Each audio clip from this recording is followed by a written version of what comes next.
warga semuanya aja, jangan lupa subscribe, like, dan komen di channel YouTube Kong Danuji Nganjuk. Jangan lupa ya, pokoknya like, comment, subscribe. Desa itu akan mengungkit pendapatan asli desa, ya, akan mengungkit pendapatan asli desa, sehingga pendapatan asli desa ini benar-benar nanti menjadi ukuran dari kinerja desa maupun kinerja dari Dinas PMD.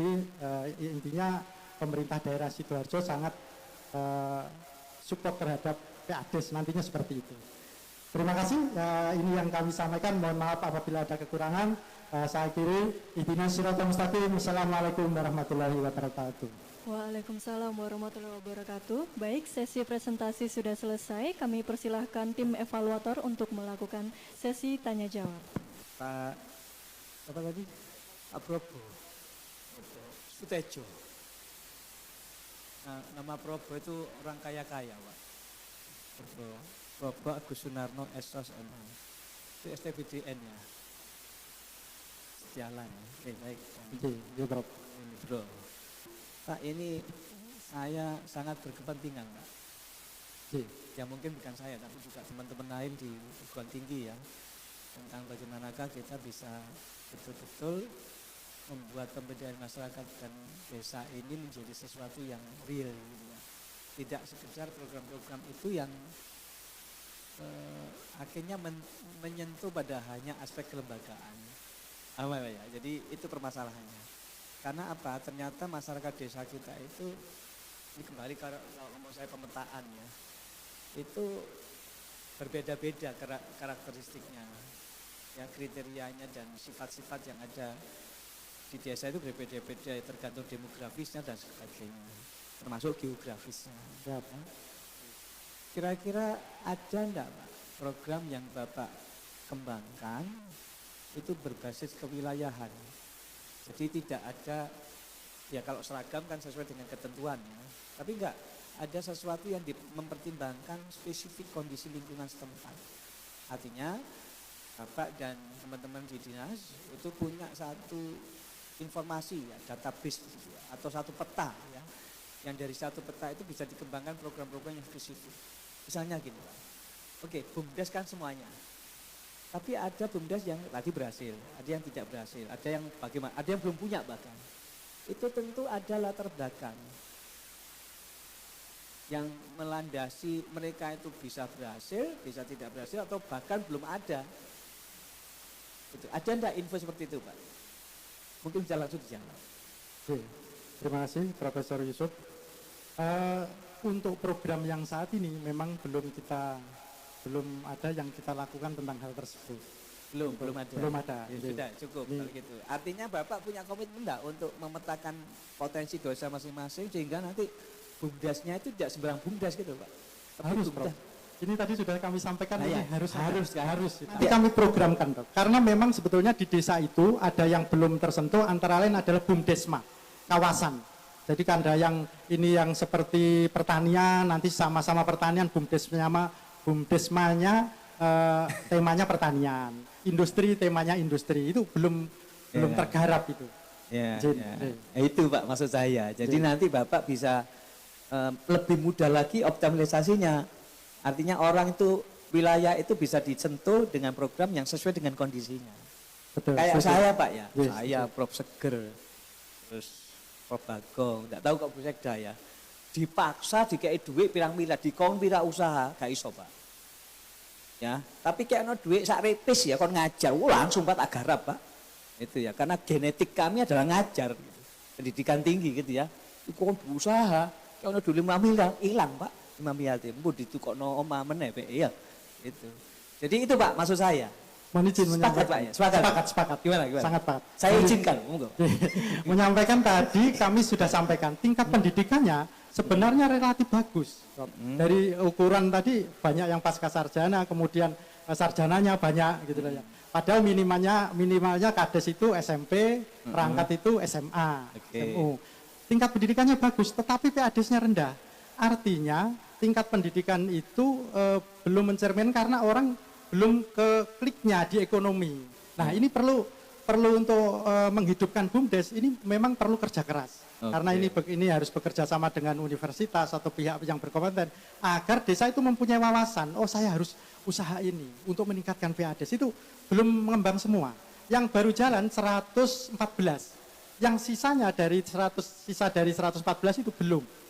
Masih lebih banyak yang belum daripada yang sudah. Walaupun persentasenya 40-60. Itu Bro. Oke. Kok ini mau tahu aja ya, Bapak lahir di desa ya? Bisa, Mulai kecil di desa kan? di desa. Tahu tak kondisi desa kan? Insya Allah Pak. Dengan desa tetangga sama enggak? Beda toh? Beda, sangat Beda. Iya. Maka sentuhannya harus Harus berbeda. Nah, saya itu basicnya adalah lokal itu Pak. Jadi tidak bisa diseragamkan. Betul. Pakat Pak ya? Sepakat. Oh ya. Yang kedua Pak ya. Ini kan bagaimanakah sebetulnya kita ini lebih ke arah sisi politiknya daripada ke yang aspek lain Pak ya. Terutama dalam pilkades. Bapak kan juga nangani itu kan? Harus, betul. Iya toh? Betul, Bro. Menangani pilkades. Saya ini diminta bicara tentang pilkades Pak. Dan saya tahu, saya itu loh Pak, tahu pernah dapat serangan fajar Pak. Yang kades di sepandi Pak, aku oleh amplop. Ada iki yo opo rek dosen dikei amplop. Sing gede pisan lho amplope. Guyon iki ya. Iki temenan Pak, saya ada amplop nih di pagar saya ini. Apa seperti ini Pak ya? Nah, artinya kan harus ada upaya-upaya yang mencerdaskan masyarakat desa untuk berperilaku dalam memilih itu yang rasional gitu loh Pak. Ada itu Pak. Nggak usah saya sebutkan desanya ya Pak. Ngekei piro seiku. Sampai ngono Pak. Nah ini kan naif. Ya naif ya. Naif itu kan nama band. Ya, band naif. Yes, ya. Gimana kalau menurut Bapak sebaiknya bagaimana pilkades itu? Silakan. Begini Prof, ini mohon maaf. Kalau yang untuk pemberian kepada masyarakat, ini mohon maaf. Karena ini ada turunannya Prof. Mulai dari tingkat pusat ini ada turunannya, mohon maaf ini kami sampaikan. Tetapi untuk desa, ini kami bisa secara spesifik menyampaikan begini. Kalau pengawasan terhadap kinerja pemerintahan desa, aparatur pemerintahan desa, itu dilakukan dengan baik, artinya ketat. Sekarang ini posisi kan beda dengan dulu Prof. Kalau dulu Kades pegang uang, bawa uang kemana-mana, mungkin sebelum Undang-Undang 6 tahun 2014 itu dapat bantuan bisa dibawa gitu lah. Artinya tidak tertib administrasinya. Benar. Sekarang tidak Prof. Kades tidak bawa uang, uangnya di bank. Uangnya di bank. Kalau ada perlu TPK itu ambil uang di bank untuk dikerjakan dan seperlunya. Dan ini tercatat secara online. Pengawasan BPKP, pengawasan kejaksaan. Sehingga Kades ini mohon maaf. Kalau dia mengeluarkan uang banyak, saya yakin tekor Dok. Tekor. Artinya tidak bisa mengembalikan modal yang tadinya dikeluarkan. Dan ini sudah menjadi curhatan para Kades. Wah gak balik Pak, gak balik ini. Syukur. Nah itu bisa menjadi pembelajaran. Itu yang akan nanti kami sampaikan kepada masyarakat. Bahwa Kades itu diawasi, penghasilannya segini. Sehingga masyarakat akan paham. Untuk yang calon-calon ini tidak akan berani mengeluarkan uang yang besar karena tidak akan balik. Ya. Itu Dok mungkin. Tapi nek misalnya Pak ya, Kades itu didukung 9 naga misalnya. Ini kayaknya tingkat tinggi nih Bro. Kalau yang ini sudah tingkat tinggi. Bapak juga tidak setuju ya bahwa perilaku memilih itu hanya karena sekedar amplop itu ya. Tidak setuju. Oh, tidak setuju. Tidak Oke, setuju. ya, Harus jadi kualitas Bro. Harus kualitas. Jadi ada Bapak yakin ya bahwa mekanisme seperti itu akhirnya menahan orang yang mau nyalonkan jadi Kades untuk tidak mengeluarkan duit yang besar. Ya. Dengan mekanisme yakin Ini ya. ada pengalamannya, bukan hanya saya yakin Dok, tapi seyakin-yakinnya. Karena ada pengalaman Dok, mohon izin. Karena kami menangani 318 ini sudah pilkades dan kami sudah sering menyelenggarakan pilkades, walaupun posisi saya waktu itu masih kabit, ya. Masih kabit. Ada satu desa yang melaksanakan, ini yang unik dari pilkades, ada yang melaksanakan pilkades, yang satu itu SDM-nya bagus, artinya dia ustadz, Pinter ya. pinter, tapi tidak punya uang, Prof. Yang satunya, ini posisinya ya SDM-nya biasa dan istilahnya cenderung ke arah kurang, tapi uangnya banyak. Pasti profesor bisa nebak yang jadi yang mana. Artinya ini yang punya uang ini yang jadi, Prof. Kan sayang yang sudah ustadz, pendidikannya bagus, harusnya di SDM-nya bagus, tapi tidak jadi. Ini Prof. Tapi ada satu kejadian yang ini cukup menarik. Ada ini di desa Baring Kerajaan, Prof. Saya sebutkan saja Krian. Ini 3 calonnya bersepakat. Jadi sudah ketemuan dulu. Kalau yang jadi ngasih kepada yang kalah 25 juta. Ya, ini yang jadi ngasih yang kalah 25 juta. Sedangkan yang nanti tidak jadi dapat 25 itu. Yang 2 kan calonnya 3. Nah ini bersepakat berita acara. Terus bersepakat tidak menerima tamu. Tidak menerima tamu. Jadi ya uang yang dikeluarkan oleh kades ya cuma yang kepada yang kali itu tadi. Ada yang gitu, tapi nggak mungkin itu digeneralisir. Artinya banyak cerita ya. Yang itu menjadi pelajaran kita bersama untuk mengatasinya sebaik mungkin kan gitu ya. Gitu. Sepakat ya Pak ya? Sepakat. Oke, mudah-mudahan panjenengan segera dilantik ya. Ya. Kok guyu Pak apa Pak? Itu tergantung dari cuaca, yang maha kuasa, Prof. Tergantung cuacanya. Yang maha kuasa, pasti segala sesuatunya yang maha kuasa. Ini religius ya. Terima kasih Pak, sehat selalu ya. Amin.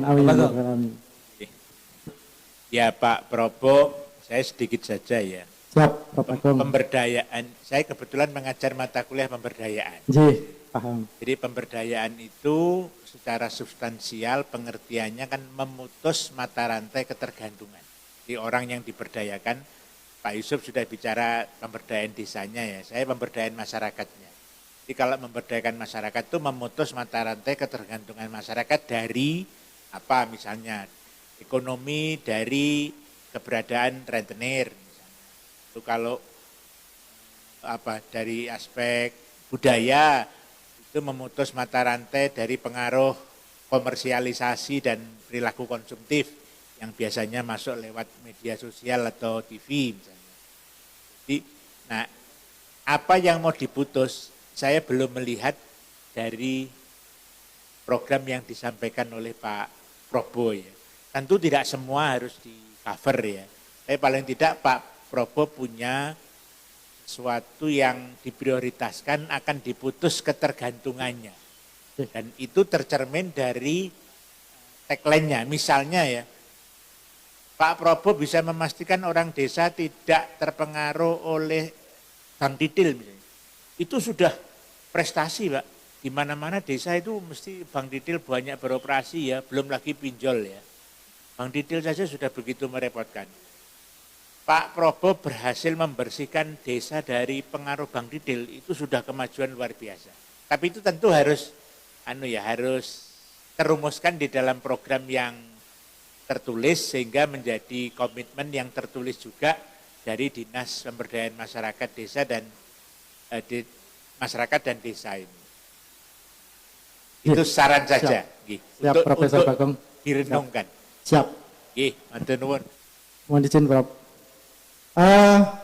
Ini saya sampaikan ini detail PADES, Prof. Detail PADES kita ini di Sidoarjo ini 3 desa ini di atas 500. Ini 3 desa di atas 500 ini karena BUMDes dan optimalisasi aset. Nah, kemudian yang kedua 13 di atas 300 ini juga karena BUMDes optimalisasi aset. BUMDes itu yang favorit masyarakat, mohon izin, yang favorit masyarakat. Tapi memang keuntungannya ini tergantung. Favorit masyarakatnya adalah simpan pinjam, Prof. Simpan pinjam. Jadi di antara 114 itu banyak program atau unit usaha simpan pinjam. Yang paling berhasil itu di Kedung Turi, Desa Kedung Turi, Kecamatan Taman. Dia omsetnya 16 miliar. Dan dia setiap tahun itu menyelenggarakan undian kepada nasabah-nasabah, itu juga BUMDes. Jadi artinya masyarakat pun akhirnya menanamkan sahamnya kepada BUMDes. Dan itu bisa memberikan masyarakat dengan pinjaman yang mudah dan bunganya rendah. Nah, itu diharapkan untuk memutus mata rantai rentenir. Ini yang akan kita prioritaskan. Makanya kami tadi di belakang, paling belakang, slide paling belakang, ya, terus paling belakang. Nah, ini nih, mohon izin. Nah, ini kami sampaikan, kami ingin meningkatkan PADES. Artinya sekarang 6 ini posisinya sudah di sekitar 40 miliar kalau tidak salah tadi ya. Kemudian nanti di 2019 ini 2 kali lipat. Kalau PADES-nya besar, artinya nanti unit usaha itu akan kita dorong, termasuk salah satunya adalah simpan pinjam, dan itu posisinya akan bisa PADES itu bisa mensejahterakan masyarakat, Prof. Bisa mensejahterakan. Jadi artinya tidak tunggu bantuan tapi langsung action desa. Jadi kemiskinan, BPJS, anak yang tidak bisa sekolah, dengan PADES mudah. Kalau dengan dana desa harus persetujuan pusat karena aturan-aturan dana desa dari pusat. Tapi kalau PADES cukup kebijaksanaan dari pemerintah desa setempat dengan BPD. Terima kasih, Prof. Ini hanya mengingatkan ya. Saya pernah penelitian KUT, KURK, KURK. Saya tidak usah nyebut daerahnya ya. Tapi orang kecamatan yang saya wawancara itu bilang begini. Saya ini Pak mengelolanya itu hati-hati saya. Saya tidak semua orang saya beri pinjaman. Yang saya beri pinjaman itu orang-orang yang bisa saya percaya. Supaya dia bisa mengembalikan. Kalau orang-orang miskin, misalnya yang susah bayar, itu tidak saya beri pinjaman. Jadi, ya itu KURK-nya itu dinilai baik karena perputaran uangnya cepat, ya tertib, dan tunggakan itu hampir-hampir nol. Tapi dia milih. Terus saya tanya mana yang diberi pinjaman. Disebutkan toko ini. Terus saya datangi tokonya. Dan tokonya bilang, loh, toko sebesar ini kok pinjam 2 juta, 3 juta untuk apa? Saya bilang, saya dipaksa Pak, sama petugasnya itu, KURK itu, tidak enak saya ini tidak butuh uang, tapi dipaksa ya sudah ya. Nah, saya berharap di Sidoarjo tidak terjadi ya. Artinya ini kan hanya mengedepankan efisiensi ya, tapi tidak berorientasi pada proses membantu orang miskin yang benar. Bahwa orang miskin itu yang diberi pinjaman, dan kadang kan dilematis ya. Orang miskin itu memang kadang juga tidak bayar, itu bukan karena nakal ya, tapi karena keterpaksaan mereka ya. Misalnya dana dipakai untuk bertani, tapi taninya kena banjir ya mau gimana lagi kan, susah untuk mengembalikan ya. Nah ini kadang perlu wise juga ya, antara akumulasi keuntungannya dengan keberpihakan afirmatif pada orang-orang. Ini hanya pesan saja. Boleh menyampaikan, Prof? Boleh, monggo. Ya, izin. Kalau PADES besar, Prof, memang ada 2 mungkin yang perlu diperhatikan oleh desa. Ada masyarakat itu yang diberikan kail, ada masyarakat itu yang dibantu pure.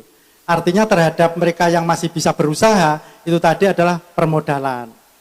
PADES bisa untuk permodalan. Sedangkan yang memang benar-benar tidak bisa berusaha miskin, ya bantuan, Prof. Dan PADES itu posisinya lunak sekali, artinya digunakan untuk apapun bisa. Nah makanya bantuan-bantuan ini tidak menunggu dari pemerintah kabupaten, dari pusat, tapi langsung PADES bisa langsung action gitu, Dok. Terima kasih, Prof. Izin saya dulu boleh ya? Iya Pak Prof. Matur nuwun, mudah-mudahan sehat, tetap semangat. Amin, besekda, untuk amin. mewujudkan desa yang baik. Siap. Oke, pangapunten, ini karena panjenengan membuat evaluasi kinerja ini pada indikator desa yang baik ya. Jadi kalau dilihat desa yang baik ini indikator buatan panjenengan atau sudah ada dari pusat, dari provinsi? Mohon izin bisa disampaikan di slide ketiga. Desa Mandiri. Slide ketiga. Nah, stop. Slide ketiga. Mohon izin. Ini kami slide ketiga dulu. Ya, ini slide ketiga. Ini slide ketiga, Bu Sekda. Oh, 4. Yes. Ya. Ya ini. Ini jadi begini, Bu Sekda, mohon izin. Kan kalau di IKD kami, ini posisinya adalah pencapaian terhadap desa mandiri. Nah, artinya ini modifikasi atau pure murni dari atas? Modifikasi. Siap. Sudah, siap. Gitu aja. Kalau modifikasi berarti boleh dong kabupaten itu ada tambahan modifikasi. Siap, ya? Sangat diperbolehkan Bu Sekda. Siap. Jadi gini, ini tadi kalau melihat desa yang baik, ukurannya SDM. SDM itu dikatakan baik yang bagaimana? Kemudian kan 3 indikator. Bu Sekda. Kalau PAD jelas, kuantitatif sudah terukur ya. Oke. Tapi kalau SDM aparatur pemerintahan yang berkualitas itu yang bagaimana? Itu kan kualitatif ya. Oke. Kemudian pembinaan kelembagaan desa, ini juga bagaimana? Siap. Ya, monggo ini di breakdown. Yang paling penting arahnya saya tahu ke sana. Tambahan satu lagi, karena amanah dari Pak Bupati Sidoarjo dan Bu Wabub bahwa ke depan tidak boleh lagi ada desa yang bermasalah dengan KPPDes-nya. Ya, berarti itu harus masuk dalam salah satu indikator. Kenapa? Karena ada penyerahan akuntabel. Ya, saya kok kepingin desa di Kabupaten Sidoarjo, walaupun sudah ada, kalau saya salah, saya lupa desanya. Jadi APBDes itu diumumkan pada masyarakat, tahun ini ada APBDes-nya sekian, untuk ini, dan seterusnya. Jadi masyarakat tahu bisa akses dulu, kok karena pembangunan ini, nanti akan dicek. Nah, hal-hal seperti itu juga penting untuk brandingnya desa. Ngaten nggih? Termasuk yang tadi tidak ada permasalahan hukum. Siap. Oke, jadi dia ada indikator ini rek desa yang baik. Jadi dia pasti akan mencoba memaksimalkan untuk taat regulasi. Ngaten nggih? Kemudian saya singkat aja Pak. Sebenarnya mestinya pemberdayaan masyarakat itu banyak karena pekerjaan semua itu tertumpunya sebenarnya pada Dinas Pemberdayaan Masyarakat. Apa aja sudah di situ? Tidak mungkin tidak. Didik-didik pemberdayaan masyarakat karena memang semuanya ada di situ. Nah, nantinya walaupun ini nanti cascadingnya dengan dinas koperasi, Presiden ini sudah mencanangkan koperasi Desa Merah Putih. Nah, saya ingin antara BUMDes, kita semua ya kepingin, antara BUMDes dengan koperasi Desa Merah Putih itu saling bersinergi. Panjenengan tolong segera rumuskan karena ini mestinya milestone jangka pendek. Coba jangka pendeknya apa? Di yang akhir Mas, agak akhir-akhir, yang jangka pendek.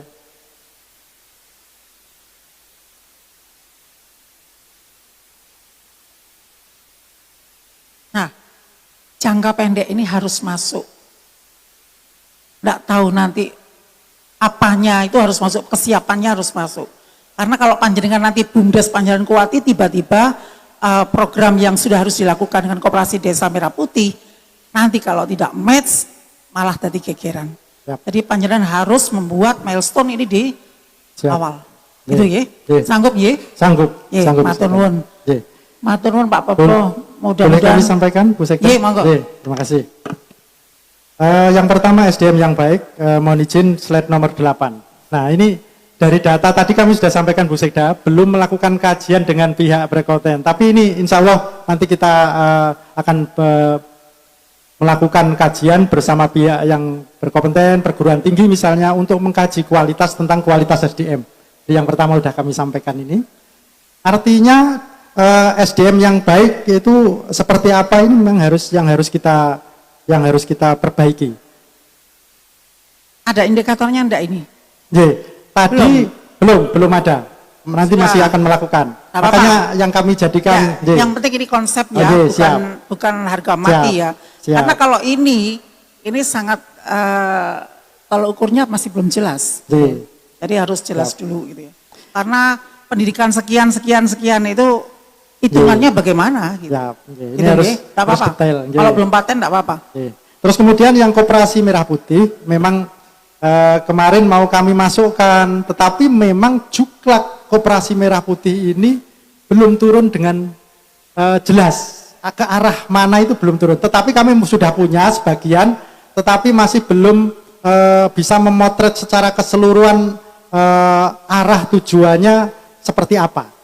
Nah, kami menunggu itu nanti karena direncanakan di bulan depan itu ada sosialisasi.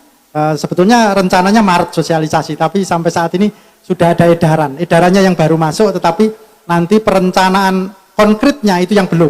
Perencanaan konkretnya yang belum, seperti bantuan, direncanakan bantuannya itu besar, kemudian dana desa mengembalikan.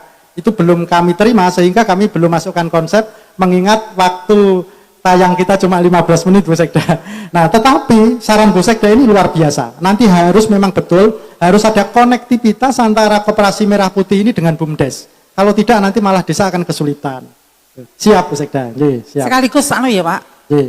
cascadingnya dengan pertanian karena koperasi Desa Merah Putih Ketahanan itu pangan ya. Bu Sekda. Nggih. Jadi Siap. jangan lupa itu koperasi ketahanan pangan. Jadi entry point-nya itu sebenarnya di Dinas Pertanian, substansinya koperasi dan panjenengan ini yang udah Nggih. diomai gitu ya. Siap. Oke, Nggih, pangapunten, nggih, Bu matur Sekda. nuwun. Terima kasih Bu Sekda. Pak Probo, Siap, Profesor Seger. pemberdayaan masyarakat dan desa ya Pak Probo ya. Nggih. Yang saya dengarkan dan diskusinya dan juga tayangannya itu pemberdayaan itu lebih banyak terkait dengan ekonomi ya Pak Probo ya. Ini memang salah satu pemberdayaan yang paling penting, Prof. Iya, Jadi, betul. sebetulnya ada pemberdayaan yang lainnya. Iya. Tapi kami titik tekannya sementara di ekonomi, Prof. Di ekonomi, ya. Nggih.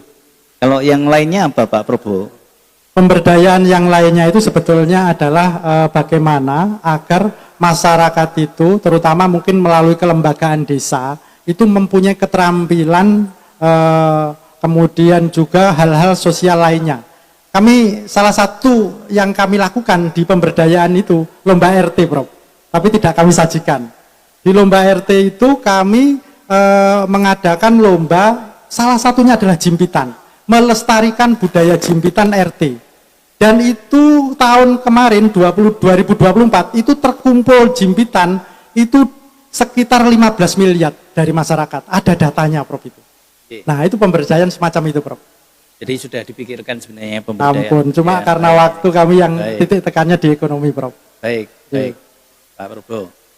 Nah, ujungnya dari setelah desa itu diberdayakan, itu ujungnya sebenarnya yang kita harapkan apa sih Pak Probo?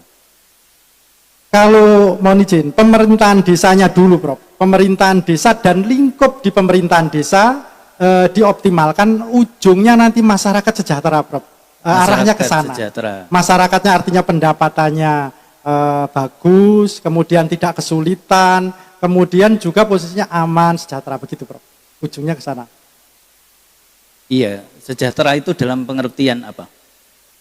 Ya artinya dia Pendapatannya naik atau apa? betul. Salah satunya seperti itu. Pendapatannya naik. Naik, keamanan terjamin dan lain sebagainya.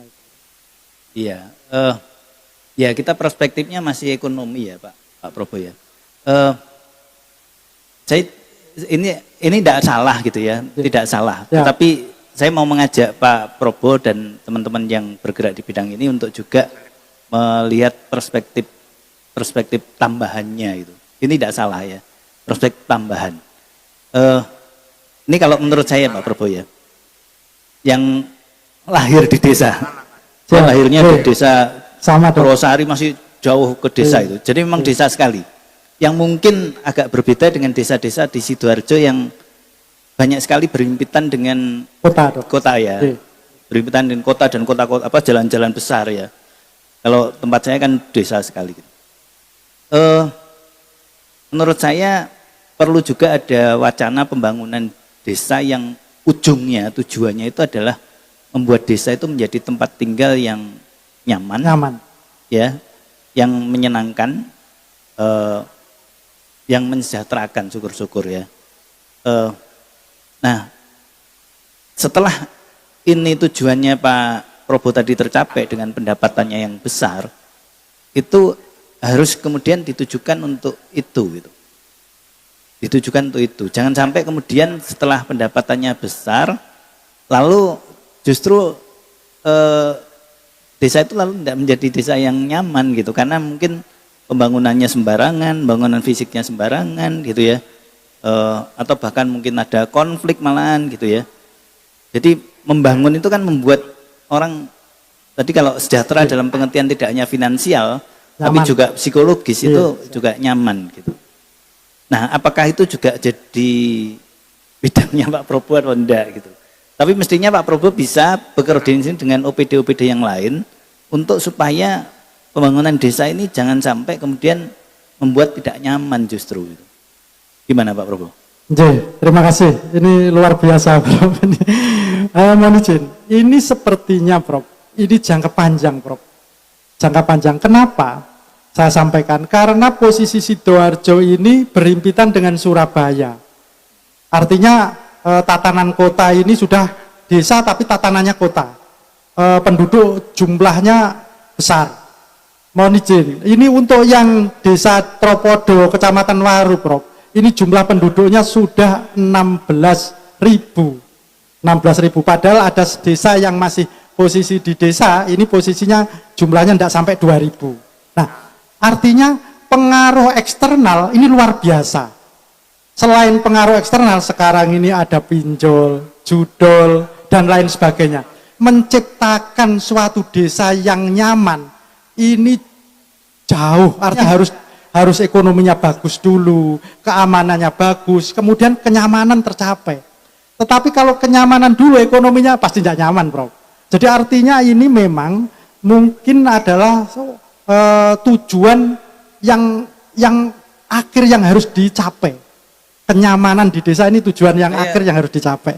Orang mau sejahtera secara psikologis itu kalau kita berkeluarga gitu ya, mau sejahtera secara psikologis itu enggak harus nunggu kita kaya dulu. Enggak harus nunggu kita kaya dulu. Kita cukup, ya enggak kurang ya, kalau kurang memang harus di ekonomi dinaikkan, tapi cukup saja itu sebenarnya sudah membuat nyaman gitu. Asalkan ada beberapa kriteria yang harus dipenuhi. Mungkin ada beda hanya beda persepsi. Kalau yang sampaikan jauh itu adalah membuat seluruh desa. Seluruh itu seluruh artinya desa, ya? warga desa itu seluruhnya nyaman gitu ya.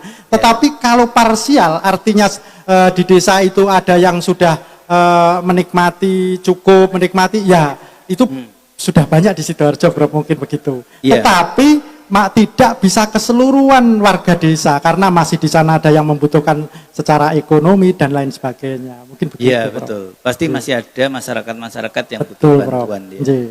Iya.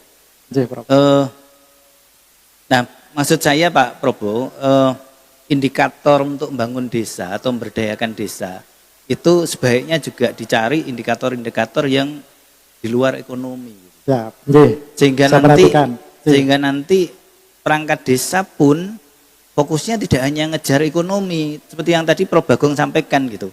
Karena kalau ngejar ekonomi akhirnya gitu. Masyarakat miskin yang butuh dana, butuh bantuan tidak diberi karena takut tidak bisa bayar gitu. Ya. Itu kan ngejar ekonomi itu. Sepakat, Prof. Sepakat. Kalau pikirannya sudah ekonomi beda. Sehingga indikator tadi kalau Pak Probo mau menyampaikan indikator aparatur negara gitu yang terkait dengan pembangunan desanya, bangun desanya yang seperti apa itu perlu dibuat dulu, baru kemudian indikator aparaturnya seperti apa. Siap. Sepakat ya Pak Probo? Sepakat. Saya perbaiki. Siap.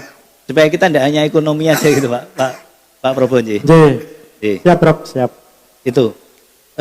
Kalau detail BUMDesnya saya ini luar biasa, datanya sangat lengkap ya Pak. Kemudian satu lagi Pak Probo ya. Seperti tadi pemberdayaan itu akan lebih baik kalau masing-masing desa itu memang diidentifikasi. Tadi Prof Yusuf menyampaikan masing-masing desa mungkin akan punya kekasan sendiri gitu. Sehingga pemberdayaan desa A dengan desa B bisa saja beda. Maksudnya kalau misalnya pemberdayaan itu mau mengembangkan BUMDesnya, BUMDes secara spesifik pada desa itu juga bisa dibantu untuk apa sih yang kira-kira paling potensial itu. Kalau yang banyak berita itu yang paling terkenal kan yang berhasil membangun wisata itu ya Pak. Di desa mana itu namanya? Kalau yang di Pasuruan Ketapang Rame. Mojokerto. Ketapang Rame itu sekarang sudah 6 miliar itu asetnya itu. Nah, kalau bisa dibantu seperti itu akan lebih baik. Kekasan desa itu akan bisa muncul gitu ya. Itu sudah mengkait begitu atau gimana Pak Prof? Ampun, kalau yang itu sudah Prof. Kalau yang itu sudah. Izin saya sampaikan ini untuk yang bisa ditampilkan di slide BUMDes. Slide yang BUMDes. Slide nomor 13, 14. Oke. Kami sampaikan begini, Prof. Kami bekerja sama dengan pariwisata, Pak Yudi tadi kerjasama, termasuk turun ke desa untuk membina bumdes-bumdes yang wisata. Karena memang kita mempunyai kelemahan, tidak menutup mata kalau Sidoarjo punya kelemahan kalau wisata kalah dengan yang udaranya dingin, Prof. Kalau yang udaranya dingin pasti nyaman, tidak perlu AC dan pasti bebas nyamuk gitu. Nah, makanya Ketapang Rame juga selain dingin, sejuk, pemandangannya bagus. Tapi kalau di Sidoarjo itu tidak ada faktor pendukung itu. Tetapi bumdes yang sifatnya pariwisata ini komersil, artinya pariwisata yang tingkatannya istilahnya diperlukan oleh masyarakat, tetap datang. Saya contohkan Sambi Bulu. Sambi Bulu ini bumdesnya hidup ini. Ada kolam renangnya, kemudian ada mainan-mainan itu. Walaupun yang itu ada pariwisata yang dekat kolam itu mati itu ada. Tapi yang bumdes Sambi Bulu ini hidup. Nah, karena posisinya dia melihat kondisi sekitar. Karena masyarakat perlu. Dia tidak mungkin pariwisata, dia akan wisata ke Ketapang Rame karena waktu. Nah, itu diperlukan juga kajian-kajian itu. Kami bekerja sama dengan sementara ini Stesia, tapi kami juga pernah kerja sama dengan universitas lainnya, itu untuk mengkaji kenapa ada bumdes-bumdes yang gagal. Dan bagaimana caranya untuk bumdes-bumdes itu biar berhasil. Dan itu akan kami kembangkan terus kajian dengan universitas yang lainnya. Biar masing-masing desa itu mempunyai corak masing-masing. Karena rezeki artinya bumdes itu tidak hanya di wisata tapi bisa dilanya sesuai dengan kajian kondisi lokal gitu, Profesor. Saya kira itu. Tapi ini sudah kita lakukan. Terima kasih, Prof. Satu lagi tadi sudah mau saya tanyakan tapi disebut yang terkait dengan pariwisata itu. Kalau saya lihat di paparannya Pak Probo ini tidak ada soal desa wisata ya? Tidak ada ya? Mohon izin, karena waktunya memang saya gitu. dibatasi 15 menit, maka saya tampilkan yang poin-poin yang penting, Prof. Ada sebenarnya program? Ada, desa wisata itu ada. Dan ini kita kalau wisata memang bekerja sama dengan pariwisata. Di berapa desa yang mau dibangun? Yang ikut pariwisata sekarang ini yang sudah istilahnya eksis sekitar antara 5 desa. 5 desa. Ya. 5 desa. Tapi yang enggak eksis ada. Wisata tapi istilahnya enggak eksis, artinya statis gitu. Tapi yang eksis 5 desa ini cukup menyolok bisa jalan. Baik, makasih Pak Probo. Terima kasih, Prof. Terima kasih. Baik Bapak Ibu sekalian, demikian telah berakhir sesi pemaparan dari Dinas Pemberdayaan Masyarakat dan Desa. Kepada Pak Probo, kami ucapkan terima kasih, dimohon untuk bisa meninggalkan tempat.